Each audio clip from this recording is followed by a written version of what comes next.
문재인 정권에서요, 조국 전 장관 수호 세력 대 야권의 제1차 대전, 그 결과는 윤석열이라는 정치인의 탄생입니다. 여러분, 이제요, 제2차 대전이 불붙기 시작했습니다. 바로 김어준 수호 세력 대 야권의 전쟁입니다. 그리고 이 전쟁의 한복판에는 감사원이 있습니다. 감사원을 이끌고 있는 최재형 감사원장, 앞으로 그가 어떤 정치적인 운명을 맞이하게 될는지 저는 이 대목에 주목합니다. 내년 대선 판도에 엄청난 폭풍을 몰고 올지도 모르기 때문입니다. 이게 무슨 말이냐고요? TBS 교통방송의 진행자 김어준 씨가 계약서 없는 고액 출연료 논란으로 지금 위기를 맞고 있습니다. 방송 1회당 200만 원, 5년 동안 얼마요? 23억 원, 엄청나죠? 그러나 이 상황은 단순히 방송 진행자 한 사람의 고액 출연료 문제가 아닙니다. 시사저널이 여론조사기관 시사리서치에 의뢰해서 지난 20일 실시한 여론조사 결과를 보면 김어준 씨는 방송에서 하차해야 한다는 응답이 57.4%, 하차할 필요 없다는 응답 38.8%보다 훨씬 많았습니다. 뉴스공장이 편파적으로 진행되고 있냐는 질문에 응답자의 66.7%가 편파적이다, 이렇게 말했습니다. 김 씨 퇴출을 요구하는 청와대 국민청원도요, 이미 32만을 넘어섰습니다. 여러분, 김어준 씨가 누군가요? 김어준의 뉴스공장에 대해서는 민주당 5선 중진 안민석 의원이 일찍이 정치적, 역사적 정의를 내린 바 있습니다. 김어준의 뉴스공장은 국정농단 폭로, 촛불혁명, 탄핵, 정권교체와 두 전직 대통령의 구속에 이르기까지 세상이 바뀌는 현장에서 역사의 중심에 있었다. 그렇습니다. 문재인 정권 사람들에게는 김어준은 정권 창출의 1등 공신입니다. 논리보다는요, 감각과 감성에 의존하는 멘트, 걸쭉한 목소리로 친문 세력을 결집시킵니다. 감각에 의존한다는 말은 본인 스스로 밝힌 바 있습니다. 거기다가요, 머리도 길렀죠. 또 수염도 길러서 일종의 신비감까지 갖추고 친문 세력의 정서적인 부족장 역할을 하고 있습니다. 그 김어준 씨는 어느덧 거대한 권력이 되었습니다. 김어준 씨가 부르면은요, 여권의 핵심 인사들이 열일 제쳐놓고 달려갑니다. 지난해 3월 총선을 바로 앞두고요, 김어준 씨가 개인적으로 진행하는 팟캐스트에 이해찬 대표, 윤건영, 고민정 등 10여 명의 여권 핵심 인사들이 함께 출연한 적도 있죠. 며칠 전 뉴스공장 프로그램에는 민주당 당권 경쟁에 나선 송영길, 우원식, 홍영표 의원이 아주 한꺼번에 출연해서 김어준 씨의 질문에 돌아가면서 답변을 하더라고요. 글쎄요, 선관위나 공영방송이 주관한 선거 토론 프로그램도 아닌데 이렇게 여권 인사들은 김어준이라는 미디어 권력 앞에서 쩔쩔맵니다. 지난 1년 남짓한 기간 동안에요, 53차례나 뉴스공장에 출연해서 문정부의 K방역을 옹호했던 김호란 교수, 마침내 청와대 1급자리인 방역기획관으로 발탁이 됐습니다. 김어준 씨가 가진 그쪽 진영 내에서의 막강한 영향력을 실감할 수가 있는 거죠. 김어준 씨는 방송을 통해 아침마다 아주 반복적으로 친문 세력을 단속하고 결집시킵니다. 군대의 아침 점호처럼 말이죠. 문정권 홍위병의 일찍 사령관 역할을 해오고 있는 거예요. 그가 무언가 냄새가 난다, 이거 음모의 냄새가 난다, 이렇게 한마디 하면 음모론이 그냥 들불처럼 번져갑니다. 위안부 피해자 이용수 할머니 관련 정치공작 음모론, 또 천안함 사건 조작 가능성에 대한 그의 의혹 제기 등은 많은 파장을 불러오기도 했죠. 지난 서울시장 재보궐선거에서는요, 생태탕집 아들을 출연시켜서 오 시장의 내곡동 땅을 집요하게 문제 삼았고요. 바로 이렇게 거대한 권력이 된 김어준 씨, 아니나 다를까 여권의 핵심 인사들이 김어준 수호의 깃발을 높이 치켜들었습니다. 조국 전 장관 때와 아주 판박입니다. 내가 조국이다 하면서 조국 전 장관과 그의 가족을 사랑한다면서 서초동에 몰려들어 집회를 벌였던 그 야외 대형 코미디, 여러분들 기억하시죠? 조국을 지키기 위해 윤석열 검찰총장을 공격하면서 날뛰었던 그 추미애 전 장관이 이번에도 참전했습니다. 추 전 장관은 뉴스공장이 정치적으로 편향된 것이 아니라 다른 언론들이 언론 상업주의에 너무 빠져있는 것이 문제다, 이렇게 포문을 열긴 열었어요. 그러나 외눈, 양눈 발언을 하면서 장애인 비하로 더 곤욕을 치르게 됐죠. 정청래 의원도 나섰습니다. 김어준 귀한 줄 알아야 한다. 김어준의 천재성 때문에 마이너 방송에 불과한 교통방송 뉴스공장에 청취자들이 열광하는 것이 아닌가? 그런데요, 여러분, 대중들의 열광 자체가 중요한 것일까요? 나치 히틀러의 연설에 눈물을 흘리면서 열광한 독일 국민들, 그들의 열광 어떻게 바라봐야 합니까? 어떤 일로, 무엇을 위해서 어떻게 열광하느냐, 그 열광의 내용과 방향이 중요한 거 아니겠습니까? 민주당의 당권 주자인 우원식 의원도 김어준 지키기 공약까지 내걸었습니다. 사람들을 우리 당이 지켜주지 못하면 언론의 자유랄까? 이런 건 굉장히 후퇴하기 때문에 이건 잘 지켜야 되는 거죠. 국회 법사위원인 김용민 의원은 이렇게 말했습니다. 이것은 기득권과 우리 민주당이 싸우고 있는 것이고요. 그 기득권과의 싸움의 최전선에 있는 게 지금 TBS 뉴스공장 이 문제가 아닐까 싶습니다. 그래서 이에 대해서 당에서 당연히 강한 목소리가 나와야 되고 적극적으로 싸워줘야 된다, 이렇게 생각합니다. 감사원 직원들이 최근 교통방송을 방문한 것을 문제 삼겠다, 또 이렇게 얘기했어요. 이게 무엇을 의미할까요? 여당 전체가 교통방송에 대해서 감사를 시작한 감사원을 상대로 전쟁을 선포한 것입니다. 최재형 밀어내기가 시작된 거죠. 교통방송은 감사원법 제23조와 제24조, 제4호 규정에 따라서 회계검사 및 직무감찰 대상입니다. 서울시로부터 보조금을 받는 기관이기 때문입니다. 여러분, 앞으로 어떤 일들이 벌어지겠습니까? 국회 법사위원회에서는요, 최재형 감사원장을 몰아붙일 겁니다. 정치감사다. 앞으로 정치할 거냐. 전당대회에서는 당권 주자들이 너나 할 것 없이 김어준 지키기에 앞장서겠죠. 내가 김어준이다. 언론 탄압 웬 말이냐. 그런데 말이죠, 이거 너무 웃기지 않습니까? 지금 대통령이 누구죠? 문재인 대통령 아닙니까? 청와대와 행정부, 국회 모두 민주당이 장악하고 있잖아요. 그리고 민주노총사나 언론노조가 수많은 언론사들을 장악하고 있는데 언론 탄압이라고요? 아니, 자기 자신들이 기득권 자체인데 김어준 씨가 지금 기득권하고 싸우고 있으니 도와줘야 한다고요? 김어준 수호에 나선 분들, 아니 도대체 어느 별에서 사시다 온 거죠? 지금이 이명박 박근혜 정부란 말인가요? 포위된 요새 신드롬이라는 용어가 있어요. 이 신드롬은 레닌이 볼셰비키 혁명을 일으킨 후에 권력을 모두 장악했지만 러시아가 제국주의 열강에 포위되어 있기 때문에 혁명을 지키기 위해서는 내부적으로 무슨 짓이든지 해도 정당화될 수 있다고 믿는 것입니다. 지금 문정권에서 벌어지는 이런 일이 바로 포위된 요새 신드롬 아닌가요? 입법, 사법, 행정, 언론, 문화 권력까지 다 가지고 있으면서 아직도 기득권과 싸우고 있다고 믿는 촛불혁명의 투사들, 자기들이 갑이면서도 아직도 마치 을이나 병처럼 피해자 코스프레를 하고 있습니다. 헌법 정신과 공정, 상식의 이름으로 조국 전 장관을 수사하다가 윤석열 전 검찰총장이 결국 옷을 벗었습니다. 그는 지금 야인의 길을 가면서 새로운 운명을 맞이하고 있습니다. 김어준 뉴스공장과의 2차 전쟁에서는 이제 감사원이 또다시 기로에 섰습니다. 최재형 감사원장은 탈원전 정책의 불법적인 과정을 아주 예리하게 감사해서 문정권의 간담을 서늘하게 만들었죠. 대통령께서 공약하신 사항, 그 정책 수행 제대로 해야 되는 게 맞습니다. 그러나 수단과 방법을 가리지 않고 모두 정당화된다, 이런 주장은 아니시죠? 조희연 서울시 교육감의 전교조 출신 맞춤형 특별 채용도 전격적으로 감사했습니다.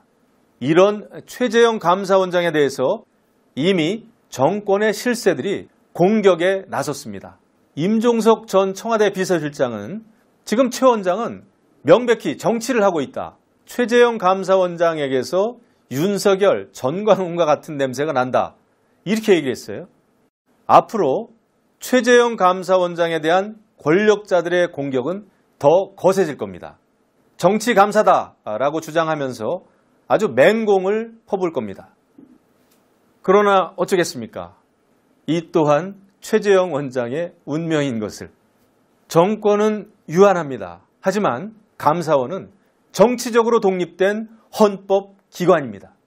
여당의 기관도 야당의 기관도 그 어떤 시민단체의 기관도 아닙니다. 감사원은 온 국민의 기관임을 명심하고 꿋꿋하게 헤쳐나가길 기대합니다. 응원합니다. 최재형 감사원장이 다음 대통령 선거에 나설 수도 있다라는 소식을 전할까 합니다. 윤석열 씨와 선의의 경쟁을 할 수도 있다. 그런 내용입니다.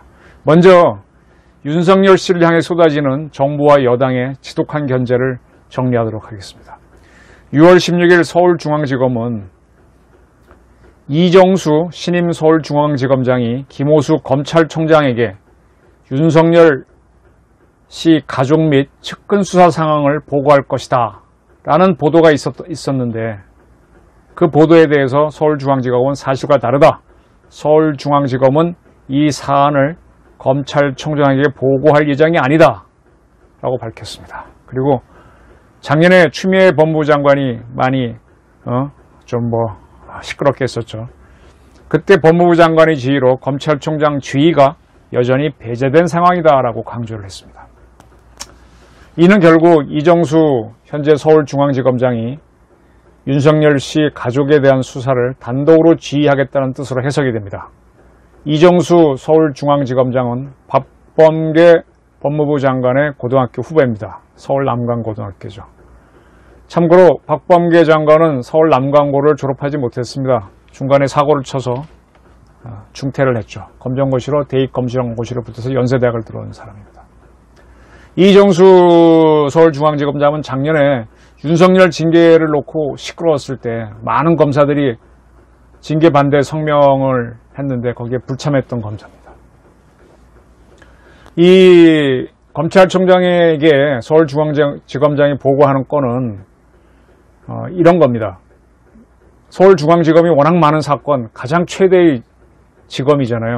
중요한 사건 많이 하기 때문에 매주 수요일 서울중앙지검장은 검찰총장을 방문해서 주요 사건을 보고합니다. 근데 작년 7월에 동아일보 자회사인 채널A 이동재 기자 사건이 일어났습니다. 그 사건 수사를 놓고 윤석열 당시 총장하고 그 다음에 문재인 대통령의 대학교 후배라고 하는 이성윤 서울지검장이 충돌하면서 이성윤 씨가 윤석열 총장에게 보고를 하지 않게 됐죠. 이러한 보고를 김호수 총장이 새로 취임해서 재개한다고 밝혔는데 그것을 서울중앙지검이 안 한다라고 한 겁니다. 그러니까 윤석열 씨에 대해 측근에 대한 수사권만 보고하지 않겠다는 것인지 매주 수요일날 하는 보고를 아예 안 하겠다는 것인지를 조금 더 두고 봐야 되겠습니다.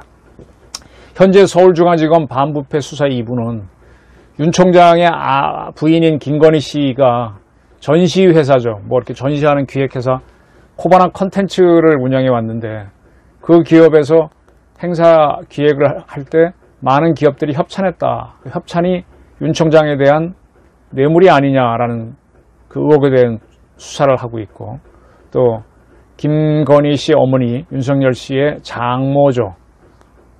이 부인과 장모가 얽힌 도이치모터스 주가 의혹 사건도 반부패 수사 2부가 담당하고 있습니다.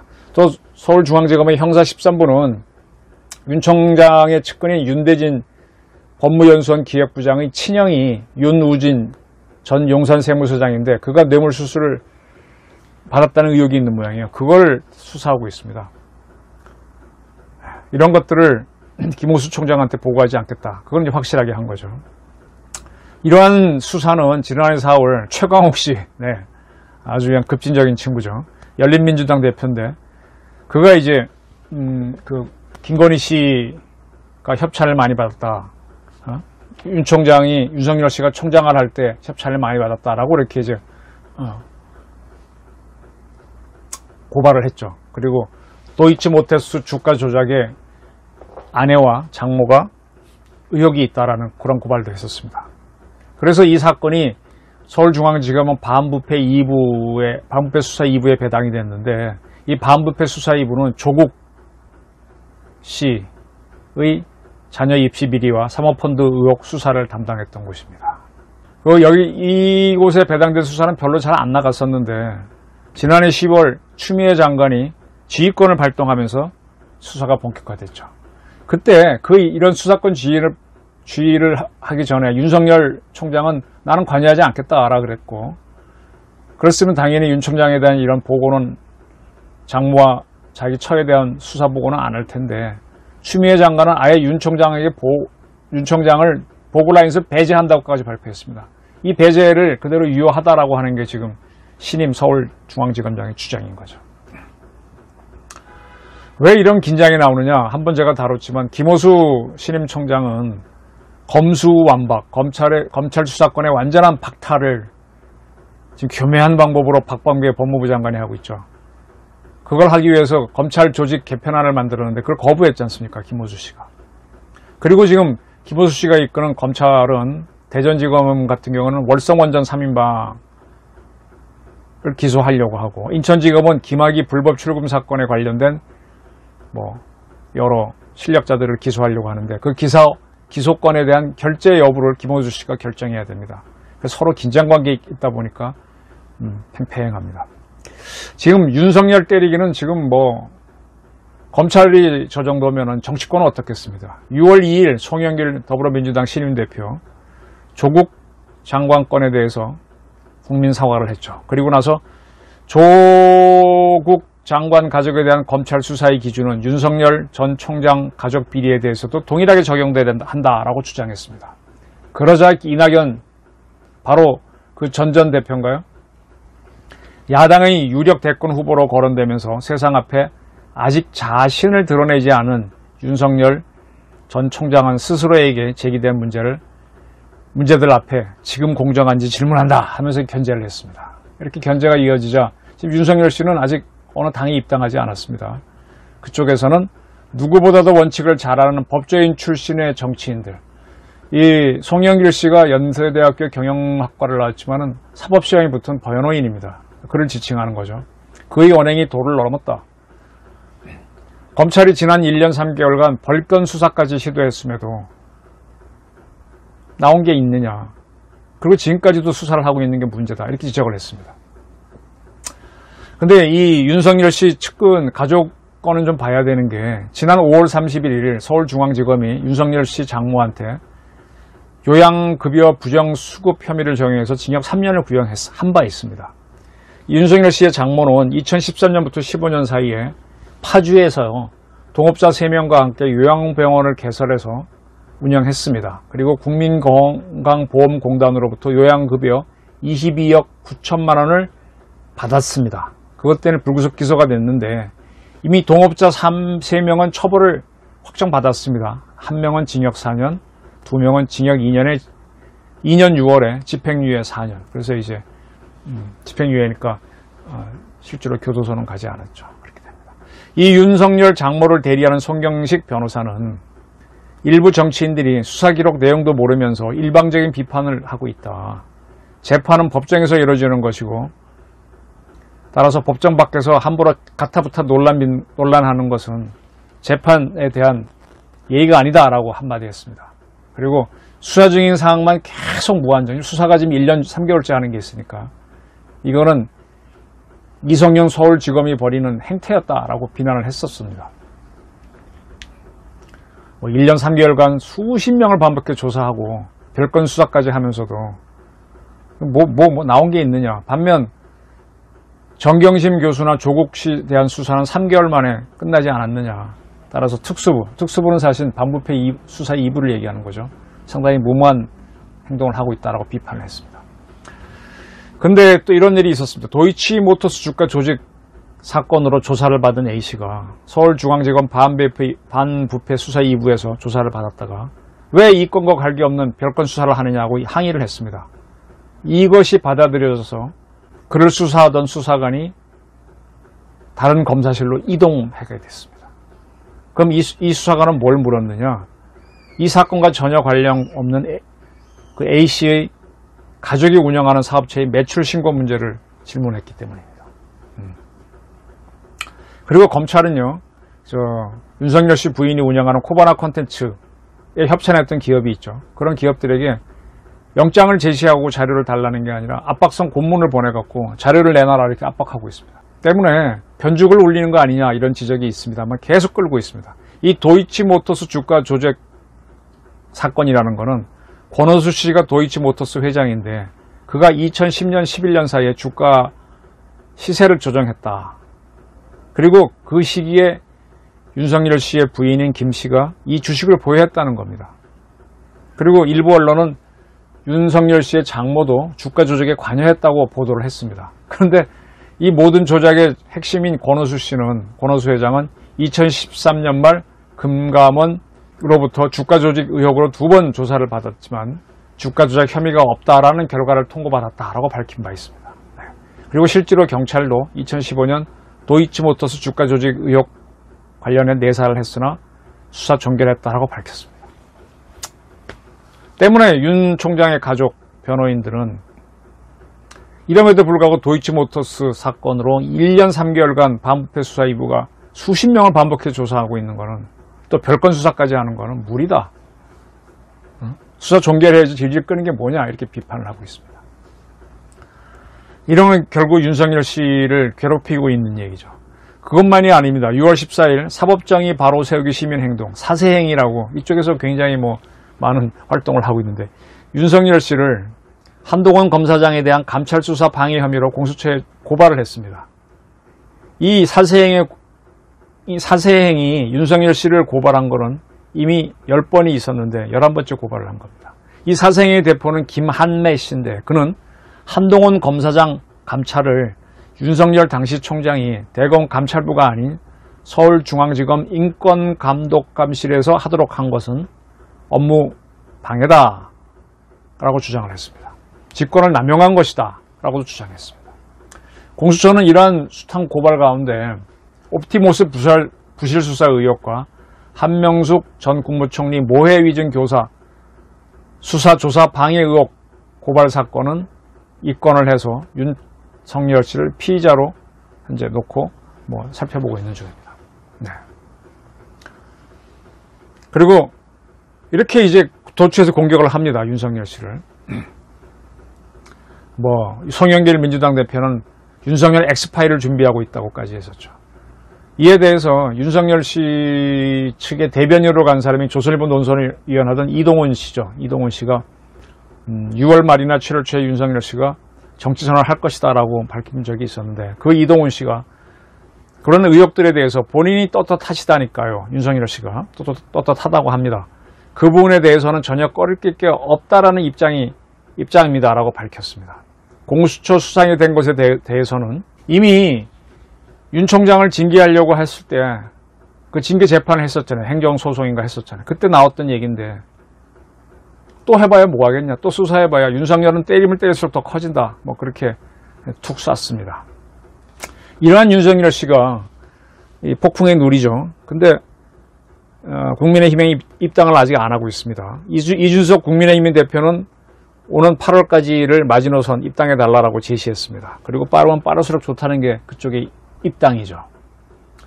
이러한 윤석열 씨에 대한 여권과 정부의 공세에 대한 저희 의견은 아직은 초보적이라는 겁니다.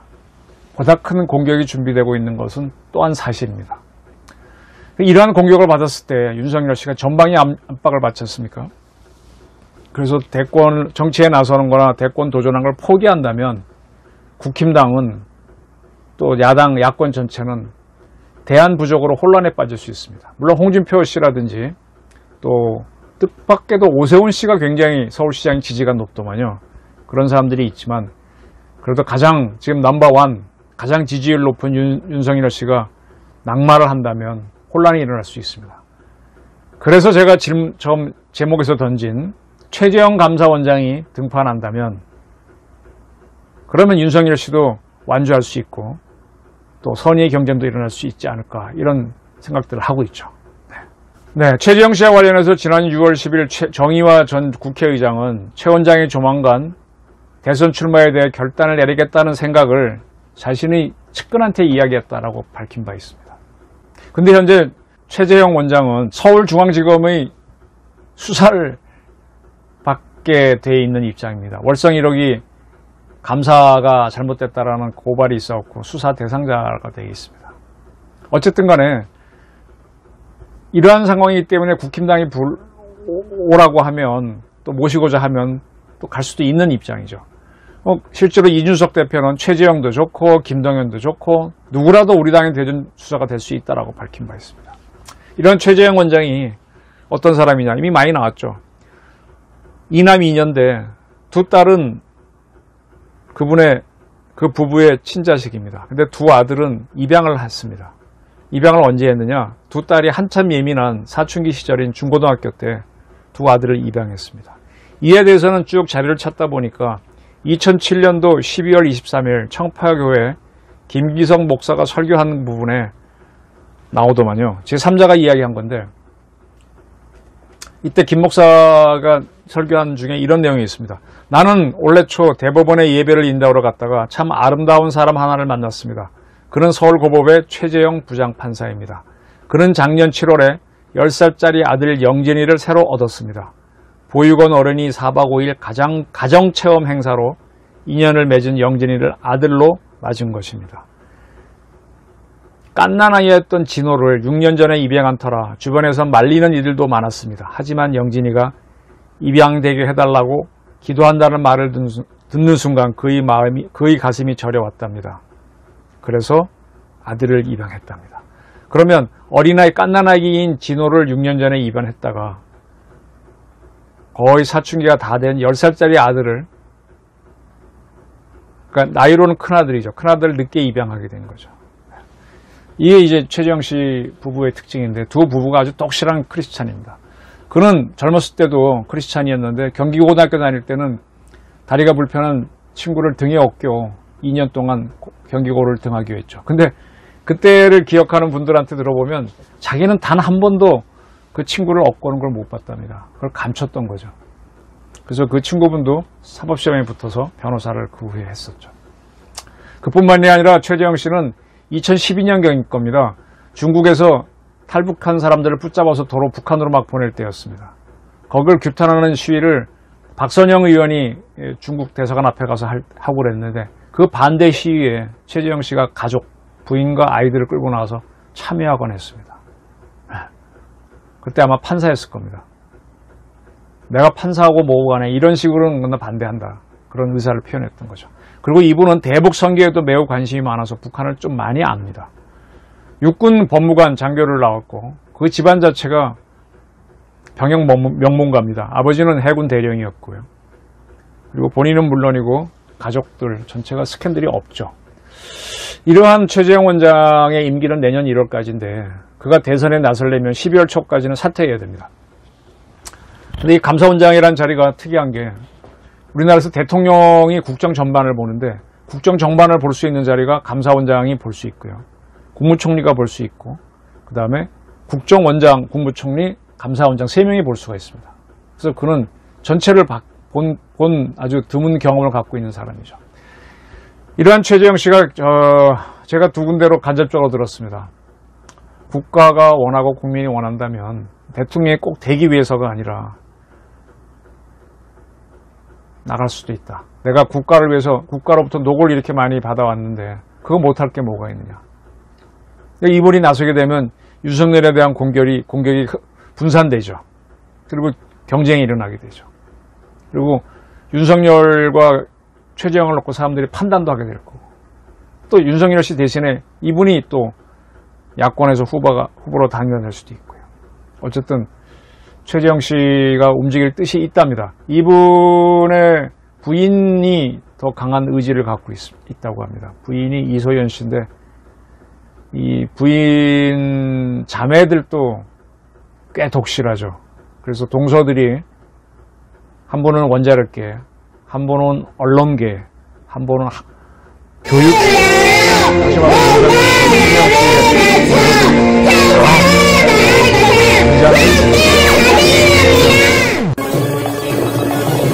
좀 더 빨리 움직여서 야권에 쏠린 정권 교체에 대한 국민적 관심이 증폭이 됐으면 하는, 제가 기자긴 하지만 개인적인 바람도 표현하고 싶습니다. 구독과 좋아요, 경청해 그리고 주셔서 알림 감사합니다. 설정은 제작자에게 매우 큰 힘이 됩니다. 채널 구독은 언제나 무료입니다.